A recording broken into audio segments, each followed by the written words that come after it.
நம்மிடையே இசையமைப்பாளர் கங்கை அமரன் தற்போது இணைந்திருக்கிறார். சார் வணக்கம் சார். அபிநய சரஸ்வதி, கன்னடத்து பைங்கிளி என்று அன்போடு அழைக்கப்பட்டவர் சரோஜா தேவி. தற்போது அவரது மரண செய்தி சோகத்தில் ஆழ்த்தியிருக்கிறது. அது பற்றிய ஒரு சில வார்த்தைகள். என்ன சொல்றது, நம்ம இதெல்லாம் விதிக்கப்பட்டதுங்கிறத நம்ம ஒரு பக்கம் எடுத்துக்குவோம். ஏன்னா வயசானதுக்கு அப்புறம் யாராலும் இருக்க முடியாது அப்படிங்கிறத தெரிஞ்சுக்குவோம்.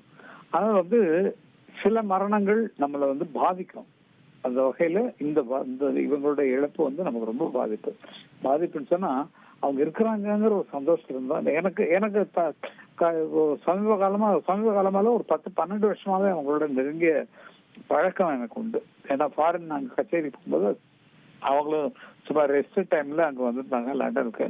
லண்டன்ல நாங்க தங்கியிருந்த வீட்லயே அவங்களையும் தங்க வச்சு எல்லாம் ஒன்னாவே வாழ்ந்த அனுபவங்கள் 10 நாள் 15 நாள்.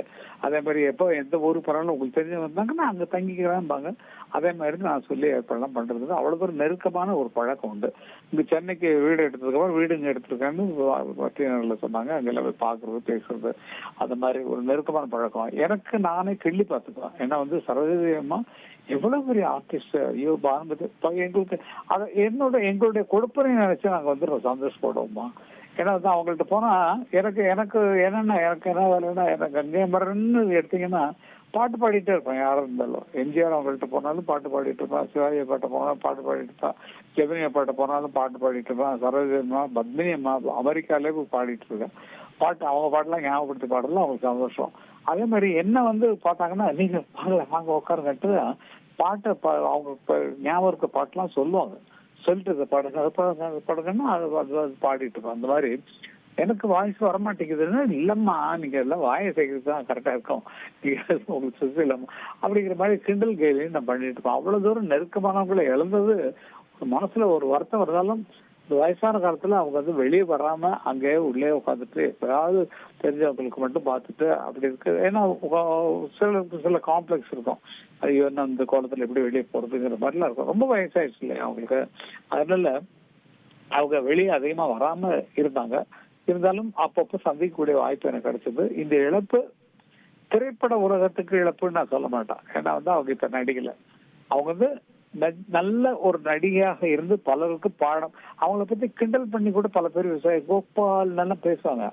ஒரு கன்னடத்துக்காரியா இருந்து தமிழை சுத்தமா கத்துக்கிட்டு டப்பிங் வாய்ஸ் போட்டு அவங்க அட்ஜஸ்ட் பண்ணிருக்கலாம். ஆனா தமிழை கத்துக்கணுங்கிற ஆர்வத்துல வந்தாங்க இல்லையா, அந்த ஆர்வத்தை தமிழை நோக்கி வந்து அந்த ஆர்வத்தை நம்ம பாராட்டணும். அவங்க என்னதான் கன்னடத்துல நடிச்சாலும் மற்ற மொழிகள் அந்தந்த மொழிகள்ல பேசணுங்கிற ஆர்வத்துல அவங்க நிறைய ஆர்வத்தை வளர்த்துட்டாங்களே, அதுக்காக அவங்க நம்ம பாராட்டியே தெரியும். அது மாதிரி ரொம்ப அருமையான பிறவி. அவங்களோட படங்கள்ல இப்ப பார்க்கும்போது எவ்வளவு செல்லமா அழகா சின்ன பொண்ணு மாதிரி அப்படி இருக்காங்க. இப்ப பார்த்தா கூட ஒரு ஆசை பாசம் வர்ற மாதிரி. எனக்கு ஒரு சகோதரி, எனக்கு சகோதரி. இது என்னுடைய கொடுப்பனை நினைச்சுதான் நான் சந்தோஷப்படுறேன். காரணம் என்னன்னா நாங்களாம் ஒரு கிராமத்துல வளர்ந்தவங்க. இங்க எம்ஜிஆர்ட்ட போய் உட்காந்து பாடுறது, சிவாஜியை பாட்டு பாடிக்கிட்டு இருக்கிறது, போனால பாட சொல்லிடுவாங்க, பாட்டு பாடு இந்த பாட்டு பாடுன்னு. பத்மினி அம்மா அமெரிக்காவில் கூப்பிட்டு அமெரிக்கால அவங்க கச்சேரிக்கு பார்த்துட்டு அந்த பாட்டு பாடுங்க இந்த பாட்டுக்கு கேட்டது, சரோஜா மாட்ட ஏற்பட்ட பழக்கங்கள் இதெல்லாம் ஒரு கிராமத்தாருக்கு கிடைச்சிருக்கு. இவ்வளவு தூரம் வந்திருக்குன்னா அதுக்கு கடவுளுக்கு தான் நன்றி சொல்லணும். இப்படிப்பட்ட பெரியவர்களை எங்களுக்கு அறிமுகப்படுத்தி அவங்க கூடவே இருக்கேன்னு சொல்லிருக்காங்களே, அதுக்கு நான் ரொம்ப ரொம்ப ரொம்ப ரொம்ப சந்தோஷப்பட்டோம். அந்த மாதிரி இழக்கக்கூடாத ஒன்றை இழந்து விட்டோம். இருந்தாலும் மனசை தேர்த்திக்கிறதுக்கு ஒரே ஒரு விஷயம் என்னன்னா அவங்க இந்த உடம்பு முடியாத ஒரு படுக்கையில இருந்துட்டு உடம்பு முடியாம வயசாகி வெளியே வர முடியாம ஒரு தோற்றத்தில் இருக்கிறதுக்கு அவங்க இப்ப பொதுவா எல்லாரையும் வாழ்த்துற நிலைமையில் இருக்காங்க. அதுக்காகவாவது நம்ம சந்தோஷப்படுவோம். அவர்கள் ஆன்மா நிச்சயமா சாந்தி அடையும். ஏன்னா சாதிக்க வேண்டியதெல்லாம் அதுக்கு மேலேயே சாதிச்சிருக்காங்க. அது அந்த சாதனைகள் எங்கென்றும் நம்ம படம் பார்க்கும்போதெல்லாம் அவங்க ஞாபகம் வரும்.